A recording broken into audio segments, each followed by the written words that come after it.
chainers, wherever you are in the world. This is Sarah Barnes-Humphrey with you today. Are you ready? Let's talk supply chain.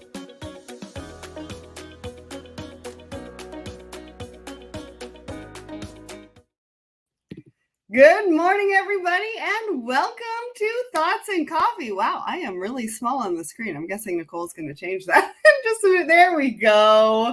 Happy Tuesday, everyone. This is the last Thoughts and Coffee for 2023, and I'm super excited to be here with you. We've got some great guests. I was recently on their show, and we're going to be talking all about that, and I hope everybody is winding down for the holidays. So welcome to Thoughts and Coffee. My name is Sarah Barnes-Humphrey. I'm the founder and host of Let's Talk Supply Chain, the Blended Podcast, and the founder of the Blended Pledge. Now, before we talk about what's happening at Let's Talk Supply Chain, let's talk about our show sponsor. So say you're at work and all the lights flicker and then go out. You try to move and bump into something, you turn and bump into something else. You just can't work like this. You need to be able to see what's happening, and this is exactly how your inventory feels. Well, Fastenal has unique inventory solutions that sends data to the cloud and helps you avoid stockouts while not carrying excess inventory. Don't stay in the dark. Let Fastenal shine a light on the parts and supplies that keep your businesses running. Go to fastenal.com/LTSC to see how they do it. All right, let's talk about what is new with Let's Talk Supply Chain. So we've got a brand new episode of Woman in Supply Chain, and I sat down with Christine Barnhart. We're already getting some amazing feedback from this particular episode, and let me tell you, Christine is one of my favorite people in supply chain, and her and I really sat down and got candid about her journey and what it means to be a woman in supply chain and mentorship and all sorts of different topics. And I can't wait for you guys to go and listen to it. So go and check it out wherever you listen to the show. You can also watch it on YouTube, Let's Talk Supply Chain, and let us know what you think. All right, what else is next? On Friday, Hope is going live. Well, kind of live, because we're actually showcasing an older episode of No Bullshipping with Ramel Watley. So it's going to be Hope White and Ramel. So if you missed that one, definitely click the attend button. We'll send you the recording if you cannot attend live. But that was a really great one. We had a lot of great feedback. So don't miss out and go and attend that on Friday. What else have we got? Oh, I want to talk about the fact that we've got 3 brand new live shows coming out in 2024 for you, and I cannot wait for you to get to know who the new hosts are. We're going to have a brand new day and a brand new time slot with live shows as well. And so stay tuned for all of that, because we're going to have some crazy announcements coming out in January. And just a little friendly reminder, we also have some franchise opportunities in different parts of the world for Let's Talk Supply Chain. So if you're thinking about doing something different in 2024, definitely reach out to us and we can let you know what that is all about. Next, I'm sure you've heard of me talk about the Secret Society of Supply Chain. Now, this is our brand new membership groups, and we've got 3 groups for everybody in supply chain. So we've got the supply chainers that's got exclusive content, best practices from some of the biggest names in the industry. We've also got our virtual monthly meetup for women in supply chain and our virtual monthly meetup for marketing professionals in supply chain as well. And if you attended the Woman in Supply Chain Forum in Atlanta, keep your eyes peeled on your inbox, because we are going to be sending you an exclusive offer for the Secret Society of Supply Chain. And if you haven't checked it out, make sure you go to the link in the comments right now. Go and check it out. Find the right group for you, because we definitely have a community for you full of networking, personal, professional development, and exclusive content for the industry. All right. Well, I think it's about time for me to stop talking and to bring up our guests for today. So, good morning. Good morning. Hello, Lalo and Andy. How are you guys doing? Doing well. Thank you. Good morning and Merry Christmas to everybody. Happy holidays. I hope everybody's doing all right. Right? I'm in the festive mood. I've got my Look at you. Marvel Christmas sweater if everybody can see it. I've had this for a while and it seems to get everybody talking. So wanted to wear it today for our last show of the year. Now, for anybody who doesn't know who you are, tell us exactly who you are. Lalo, who you are, what you do. Talk to us about your podcast. Sure. So our podcast is Simply Trade, and thank you for coming on our show a few weeks ago or a month ago. Thank you for that. And but anyway, so we are just all about trade. Andy and I got together right around the pandemic, and we stopped going to conferences, as you know. And there were no conferences because of the pandemic, and we missed those conversations that we had at the lounge, or during the breaks, and at dinner, or have over drinks or whatnot, with our colleagues. So we said, hey, let's replicate that virtually, and so that's how the show came about. And so that's pretty much what we do. We just bring on a bunch of people that we know, and we just talk trade. Awesome. And we go I for a love that. nugget of knowledge, or what is the key action that somebody needs to take with the people that we talk with. So, at conferences, it's great to sit in on something, but it's in the hallways or around, afterwards in the break that you seem to network and learn a lot more. Yeah, So. absolutely. So, Andy, you want to let everybody know who you are too? Well, Andy Shiles, and I've been in the industry. I'm kind of like older than dirt, so I've been around a while. And I have got a strong logistics background, transportation. I've traveled the world and whatnot. I will say, it is. Can you imagine a dumb country boy over in Paris or Belgium or in Japan and whatnot? It's always kind of fun because everybody's drawn to the cowboy hat, and next thing you know, we have a great time. So I've enjoyed cultures from all over the world. So we get to talk about that. Lalo and I have a great time on the show. So thank you also for having us on your show today. Yeah, I had a great time being on your show, and I'm on the board for the Forum for International Trade Training. So trade is very near and dear to my heart. I've been on that board for 12 years. I'll be transitioning off that board in 2024. And obviously, growing up in logistics and supply chain, trade is a really important part. Now, I want to say hi to Michelle and Mostafizer over on my personal LinkedIn, as well as Joe. Thank you so much for you all for joining us today. All right, let's get to the poll of the week. So we ask you a question every single Wednesday morning across the Let's Talk Supply Chain, LinkedIn, and Instagram. And we decided last week that we wanted to do a Q4 check-in to see where everybody was at. And we used emojis to be able to do that. Now, we had almost 200 votes for this. 56% of you use the emoji with the squirrely eyes, which I think means that we're a little bit overwhelmed and we're just trying to get to the holiday season for that. 24% of you said, I think I want to be on vacation. And 11% of you said that I'm doing just fine. What did you guys think when you saw this poll? How have you been feeling about Q4? And then how have the people in the industry that you've been talking to are thinking about Q4? Go ahead, Lalo. I think what we've been seeing both in the show and through our core company. So our core company is called Global Training Center. We sponsor or put on the show Simply Trade. But what we've seen is kind of a little bit of like what's going to happen. We had the Trump administration that did a lot of things on tariffs and trade. And then the Biden administration came in with a few promises and things that they were going to reform or change things. Nothing of that has really happened. But then now a new election year is coming up, right? And then so everybody's kind of like, oh boy, now what?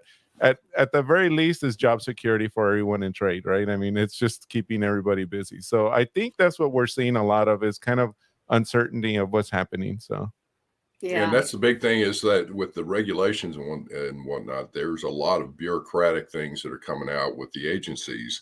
And so trying to keep up with some of that and the interpretations, there's a big move towards enforcement. So it's this big, scary thing. And we'll talk about it a little bit later in the show when we get into some of the articles. But it is like what's going to happen, just like Lalo said, is that the unknown, whether it's part of it's the economy, part of it's the election year, and you know everybody's pumped full of smoke and mirrors, if you will.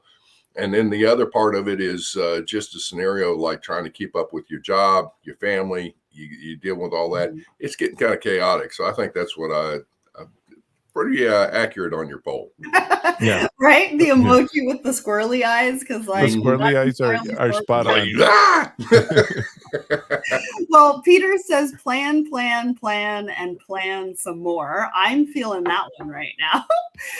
Benita says, I think majority of us are just trying to hold it together. Thanks for checking in.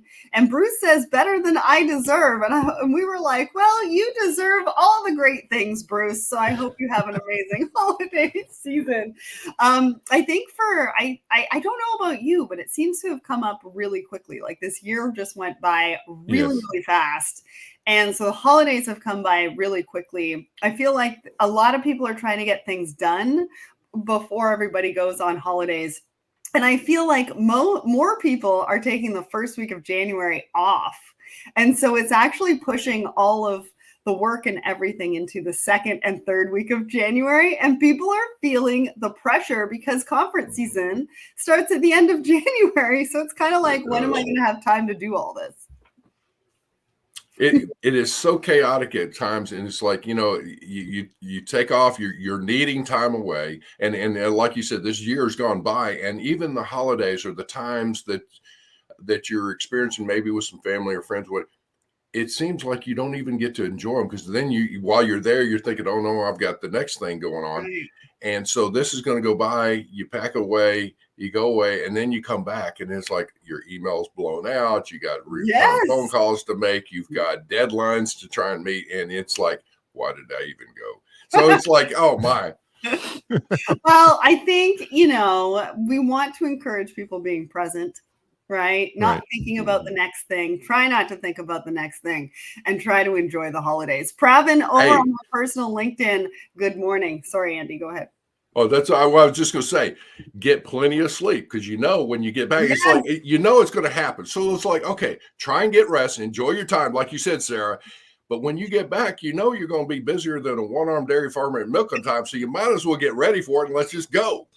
I don't know how you guys come up with these sayings. I watch Big Brother, and there was a couple of people that's been on Big Brother that have these amazing sayings. I don't know where they come from, but I love them, so keep them coming. All right, really quickly before we get into the first article, what's kind of the market update, Lalo? What are you guys, what are clients talking to you about? What are they worried about for 2024? I know that we talked a little bit briefly before about some of the disruptions. Right. I mean, disruptions are here to stay. But what are people thinking about right now? Well, there's a few things that are both legislatively and like just coming up because it's been in the books for a while. Number one, there was an agreement with the US and the EU to hold off on tariffs that, back from the Trump administration, the tariffs on aluminum and steel that were imposed coming into the US. And so they retaliated with other tariffs coming up on their end. So that there was an agreement when Biden came in, and that's about to expire January 1. So anybody exporting to the EU is looking at potential, if their products are affected, they're looking at a potential of up to 50% tariffs. And coming back as well, so people are needing to watch out for that, especially in the whiskey, denim, like the Levi people and Harley Davidson. That's another one that's also affected highly because their motorcycles were affected at that time. There's a lot of enforcement, like Andy said, that's coming up, especially this year with a lot of the green trade. There's a lot of green trade initiatives. There's a lot of like on your carbon taxes and all that, and there's also forced labor, which we'll talk a little bit about that later. And and then there's something called Article 321, which Andy loves to talk about that. Or not article, Section 321. Section 321. Yes. Yeah, that's the deal. It's like with the Section 321, there's there's an effort right now to poke around with it, either lower the de minimis, what it's called, or require more entries for that. And what that is that if you go on vacation internationally and you go out of the country, obviously you come back in, you're allowed an $800 exemption. So if you buy some goods, you can come back in and it's duty and tax free. Well, Section 321 allows for cargo to come in under that value to be cleared as it's called de minimis. It's a low dollar entry. So it's done so that it doesn't clog custom system. The problem is that the Brokers Association and other customs brokers that are dealing with this are saying, oh, well, wait a minute, we need to deal with something. There's a lot of fraud in this. Well, if you start looking at it, that's one thing. The second thing is that a lot of people ship by the post office, not with the express carriers because they get caught with them. Express carriers would be FedEx, UPS, DHL. And so what's happening is there's a lot of knockoffs or contraband and things coming through the post office. And so they want to try and do something. Well, it's kind of taking a shotgun approach instead of a sharpshooter one, and just like, look, deal with the post office, make them do the same thing that the express carriers have to deal with. Yeah. In the end, it's just going to drive up costs for people. That's one thing. The only other thing you were talking about, the trends, there is a freight recession right now, which means that there's less cargo being moved around, even though you see some things as far as dollar values and going up and, record volumes and stuff. Well, record values are going up, but volumes are down. And so with that, there have been layoffs and companies going out of business. Yellow Freight's one. There's been truck brokerage companies and all that. So the economy is weak in the cargo side. And even contrary to what you're hearing on some of the U.S. economy, it's, the economy's strong. I see indications for that there are a lot of weak spots. And I think after the first of the year, you're going to see even more. Well, and thank you for sharing that. Let's talk about our first article, because that kind of goes into what we're going to be talking about. And the Section 321, just so you know, in Canada, the de minimis is $40. In the U.S., it's $800. There's quite a big discrepancy. Right. And actually, I'm going to be doing a podcast episode on that particular Section 321. I believe it's going to be coming out in February. Because there's a lot of advantages for retailers moving goods into the States from Canada. All right. So let's talk about the economy. So this particular article comes from CNN Business, and it talks about Black Friday, Cyber Monday, and the spending that's been happening. Because you're talking about a freight recession. If people are starting to buy again, then that means that cargo is going to be moving. I do know that retailers are starting to buy new product where they were trying to get rid of old inventory before. And I think that's where in 2023 we've been caught kind of in the middle. But here this article talks about how Cyber Monday spending went up to $12 billion. In 2022, it was 11.3. So it is trending upwards. So is consumer spending coming back? Well, they said 37.2 billion was spent during Thanksgiving, which is 5.4% higher. And what retailers are trying to do to encourage spending is discounts.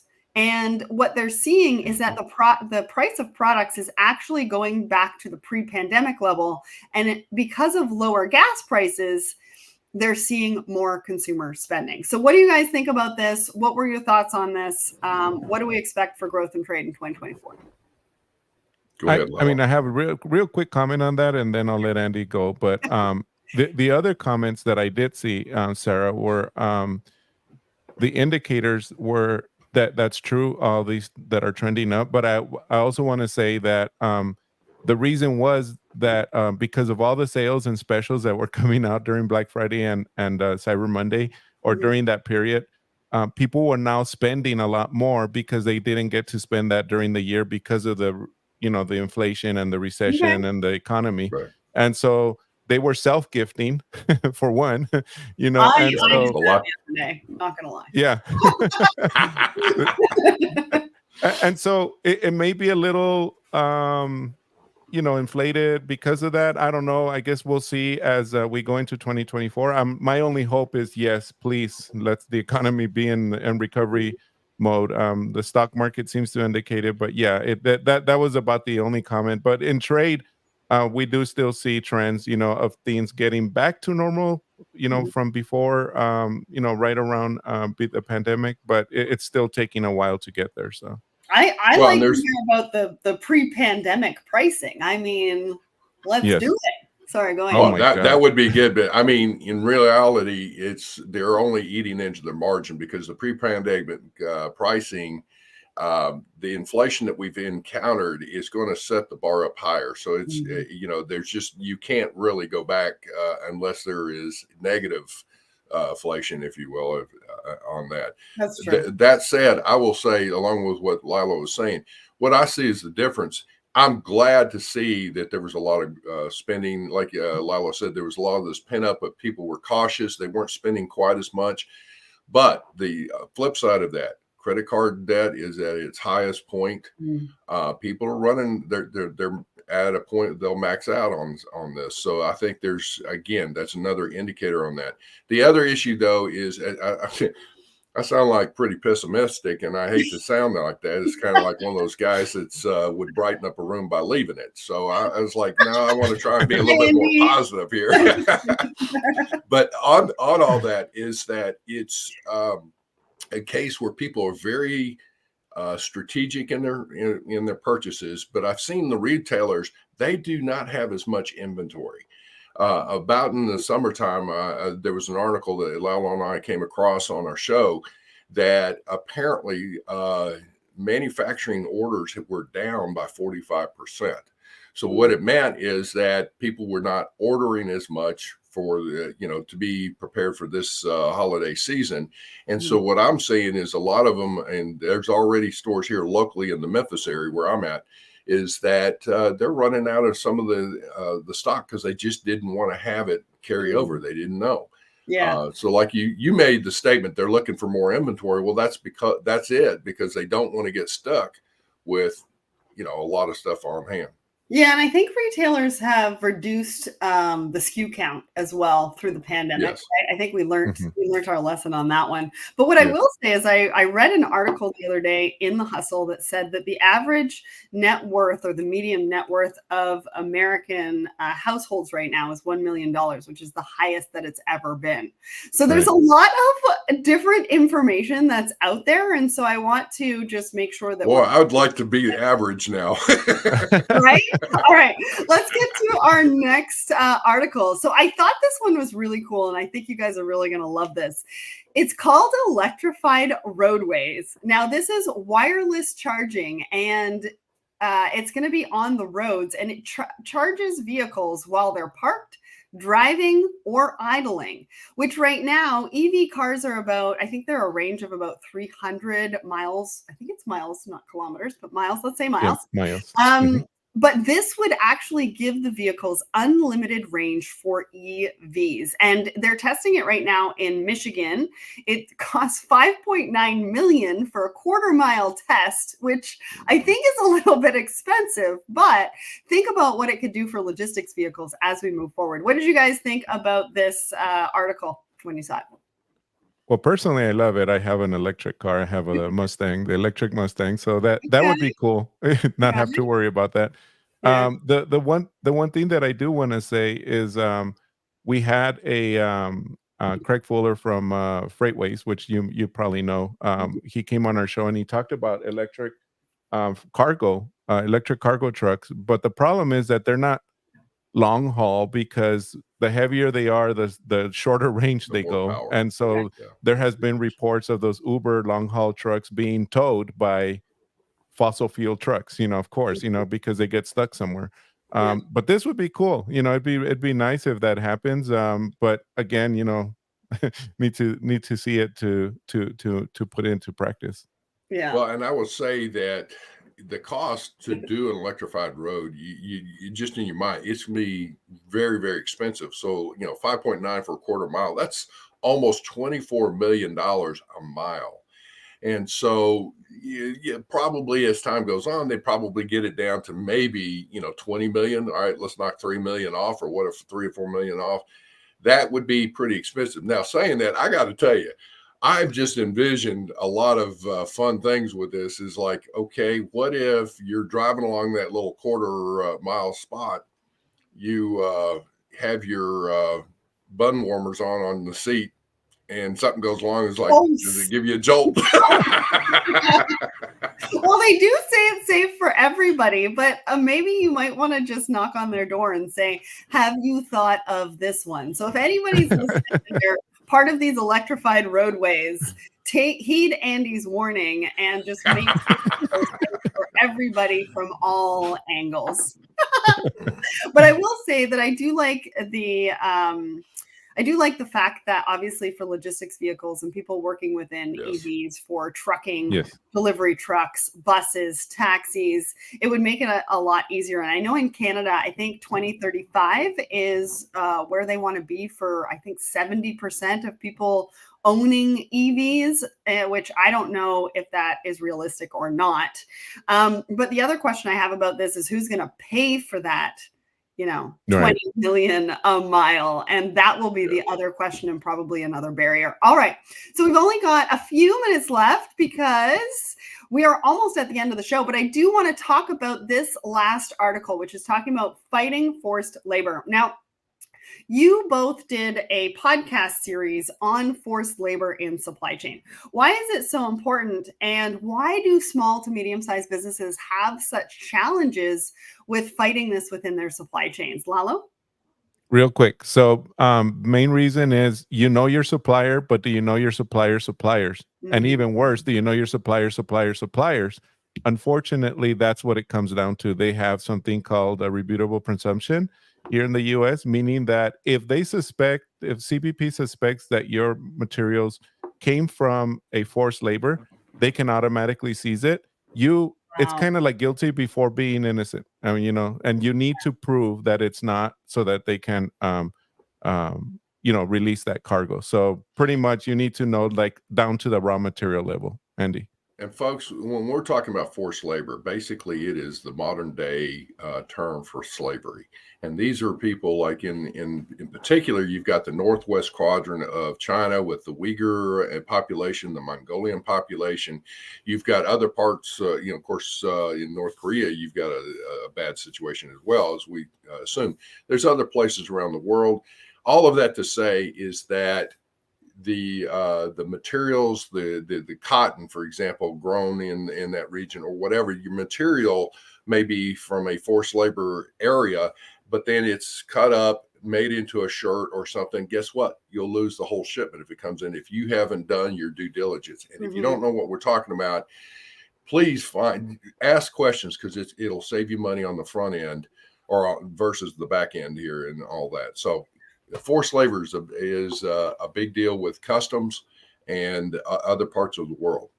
Well, and going back to EVs, I believe the batteries right now and where they are sourced, I believe in the Congo, there is a lot of challenges with forced labor there as well. And people are actually competing for that particular product within that particular part of the world.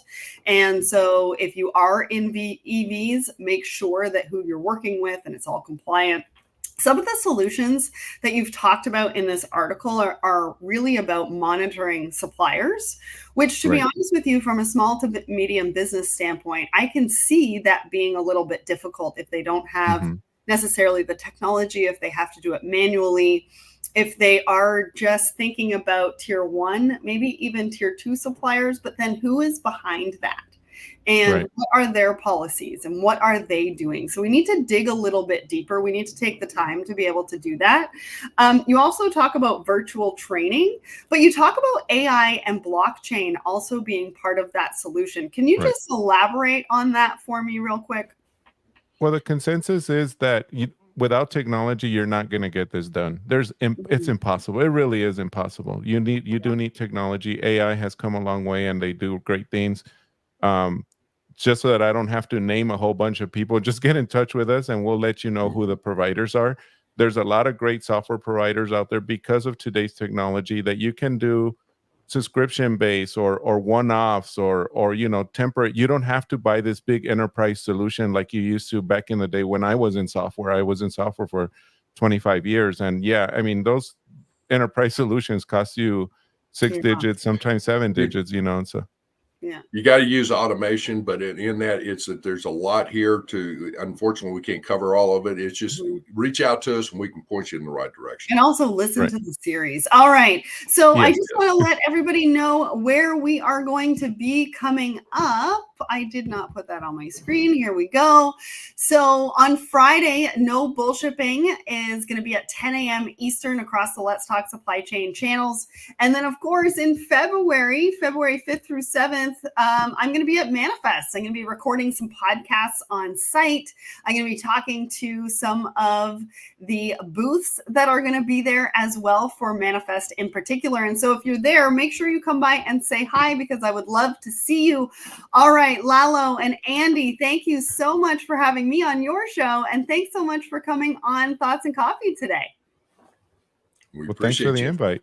Yes. Merry Christmas to everybody. Happy holidays. Have a Happy great holidays. week, everyone.